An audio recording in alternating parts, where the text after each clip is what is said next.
제가 그 얘기 했잖아요. 투자가 들어온다. 그래서 3천만 원 받았다.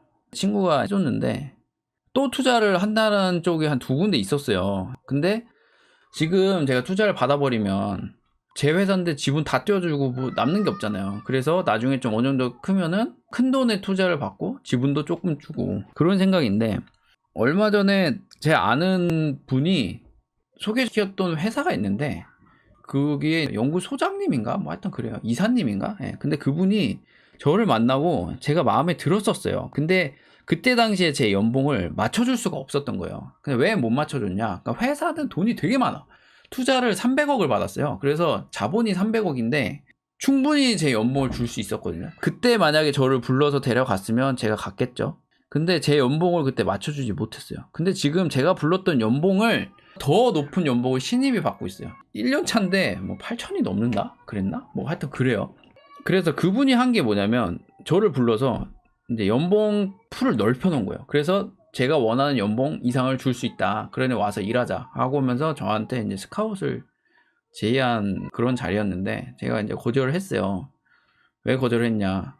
제가 사업을 하고 있는데 어떻게 보면 모험이잖아요, 사업이. 그리고 돈도 사실 제가 연봉 뭐 1억 받을 때도 있었는데 지금 그거보다 못 받고, 솔직히 뭐 월 500 벌 때도 있고 뭐 못 벌 때도 있고 막 이런 상황인데, 그래도 왜 그게 안 들어가냐? 돈을 더 많이 벌 수 있는데. 그러니까 저는 지금이 행복해요. 그게 되게 커요. 왜 행복하냐면 꿈을 꾸거든요. 제가 하고 싶은 것들을 하고 도전을 한 거잖아요, 저는. 그러니까 이 과정이 재밌고, 일어났을 때 파주 사무실을 아까 구한다라고 했는데 여러분들이 들으면 웃을지 모르겠는데 저 정말 나중에 건물 하나 살 생각이에요. 기회가 된다면. 지금 안 이루어진 상황인데 여러분들 만약에 진짜 그런 상황이 되면 이 순간이 이제 추억이 되겠죠. 그래서 직원을 한 막 1000명이 넘게 뽑아서 한번 기업을 만들어 보고 싶어요. 제가 제 호주머니에 돈을 많이 넣는 거 뭐 이런 욕심이 그렇게 생각보다는 없어요. 예, 제가 지금 현재는 제가 갖고 싶은 거는 그냥 집, 제가 사고 싶은 땅이 있는데 거기 집을 짓고 한 그 정도. 근데 나머지 돈은 모르겠어요. 뭐 어떻게 될지. 그때 사람이 변할지 모르겠는데 우선 그래요. 근데 하여튼 많은 사람들이 와서 행복할 수 있는 그런 회사를 만드는 게 이제 꿈인데, 하여튼 뭐 이런 꿈이 있잖아요. 그래서 제가 거절을 했어요.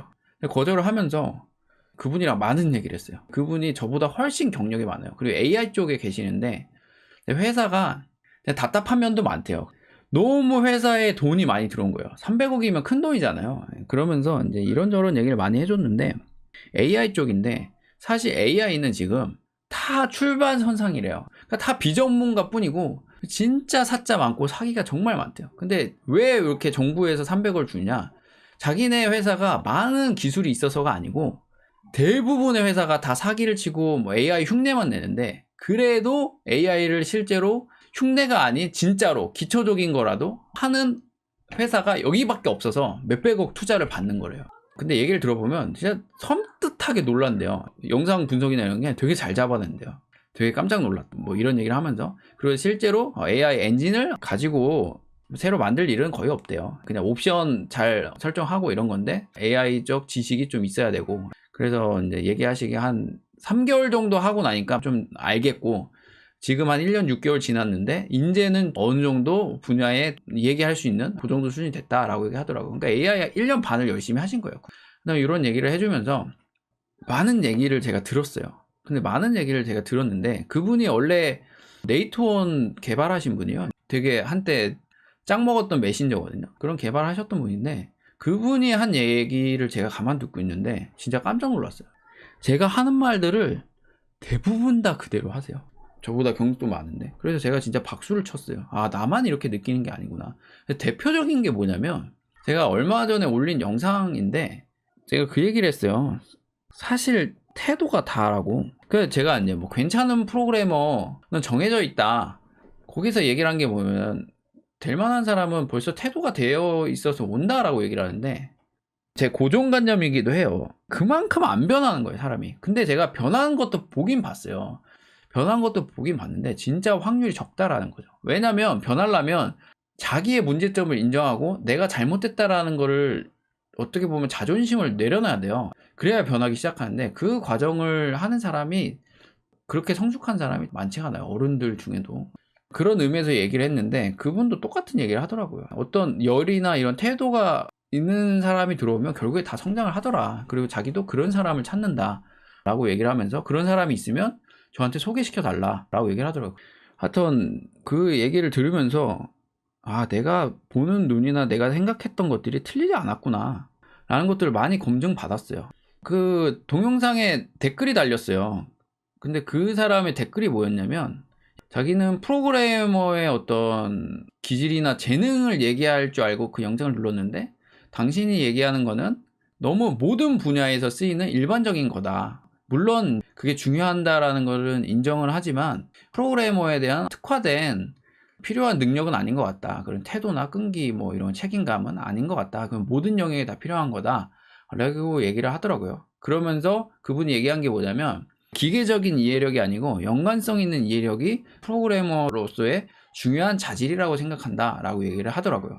근데 저도 동의를 해요. 여러분이 제가 올린 영상들을 많이 봤다면 여러분들이 그걸 느끼실 거예요. 저는 되게 일관성 있게 얘기를 해요. 제가 처음부터 얘기했던 걸 몇 년째 그대로 얘기하고 있어요. 그러면서 그 중에 했던 얘기가 뭐냐면 프로그래머는 큰 그림을 그릴 줄 알아야 된다. 그리고 큰 그림 속에 디테일한 부분들을 채우고 그때그때 지식들이 들어오면 큰 그림 안에 잘 정리를 해야 된다 라고 얘기를 하는데 이 얘기가 결국에 연관성 있는 이해력을 얘기하는 거예요. 그 말이 그 말이에요. 그러니까 그분도 그 말을 한 거죠. 그 말에 대해서 동의를 해요. 그것도 중요하긴 한데 왜 제가 프로그램에 특화된 게 아닌 거에도 불구하고 그게 중요하다라고 얘기를 하냐면 사실 인생에 있어서 그게 다라고 저는 보여지는 거예요.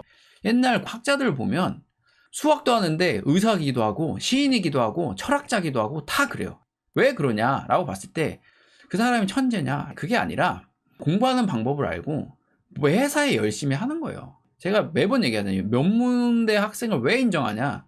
제가 너무 옆에서 봤어요. 제가 있는 학교에서는 연고대 가는 사람들이 그냥 한의대를 와요. 한의대가 있었어요. 한의대. 한의학과에 들어올 정도면 연고대 가는 사람들이거든요. 그냥 그 사람들하고 같이 학교 생활을 하고 옆에서 보고 그리고 저는 연세대 학생들하고 이제 서울대 학생들 이런 학생들하고 많이 있을 수 있는 동아리 활동을 했어요. 전국구 동아리여서 저가 이제 아무래도 10년을 학교를 다녀서 다 이제 동생들인데 그런 동생들을 보면서 많은 걸 느꼈어요. 달라요. 진짜 달라요. 그러니까 열심히 해요. 진짜로. 근데 그러면서 솔직히 힘도 얻었어요. 뭐냐면 고려대 학생이 저한테 와서 코딩을 배웠었거든요. 나는 비록 대학교 들어오기 전까지 공부를 안 하는 학생이었지만 이 지방대 와서 인정받지 못한 학교일지라도 그곳에서 내가 코딩 공부를 재미 들려서 하니까 명문대 학생을 가르쳐 줄 수 있는 실력이 되는 거구나 라면서 오히려 제가 힘을 얻었거든요. 그러니까 저는 그 어떤 한계점을 짓는 게 아니고 그런 태도를 정말 중요하게 봐요. 달라요. 정말로. 그런 사람들은 놀 때도 달라요. 농구를 해도요 잘해요. 높은 경지에 올라가 있어요. 농구 하나를 하더라도 기타를 치더라도요 잘해요. 자기 취미요. 노래를 하더라도 잘해요. 그리고 독후감 대회 나가면 한의학과 애들이 항상 1, 2등을 먹어요. 그런 걸 봤을 때 느낌이 뭐냐면 새로운 거에 대한 도전을 잘하고 뭔가를 새로운 걸 접했을 때 어떻게 하면 성공하는지를 그 사람들은 많은 경험을 했기 때문에 알아요. 근데 저도 그런 얘기 하거든요. 코딩 때 다 그놈이 그놈이야. 새로운 걸 배우면 그래도 언젠간 할 수 있어. 이런 게 뭐냐면 언제나 두려워요. 새로운 걸 만나고 새로운 걸 배우는 건 두려워요. 힘들고. 근데 그 두려움을 이겨봤던 경험들이 한두 번 쌓이면 결국에 내가 새로운 것들을 나는 익힐 수 있어 라는 자신감이 형성이 되면서 결국에 그걸 해내요. 그래서 제가 세무 공부 뭐 이런 걸 했을 때 결국에 될 거야 라고 하면서 도전을 하는 거죠. 그래서 정말 태도가 다인 것 같다. 물론 재능적인 요소가 있긴 있지만 그래서 그런 얘기를 했다. 근데 이런 부분을 경력자이신 저보다 훨씬 능력이 있는 분하고 얘기를 하면서 똑같은 얘기를 했을 때 아 정말 맞는 얘기인가 보다 라는 결론을 얘기를 했어요. 그리고 한 가지 광고를 하자면 제가 면접 진행하고 10만 원 받고 어떤 회사를 연결해 주겠다 아니면 저랑 같이 일할 기회를 주겠다 했는데 벌써 사람 구하면은 연결해 달라는 데가 꽤 많습니다. 여러분들 일자리는 많아요. 혹시 되면은 제가 연결해 드릴 테니까 지원하세요.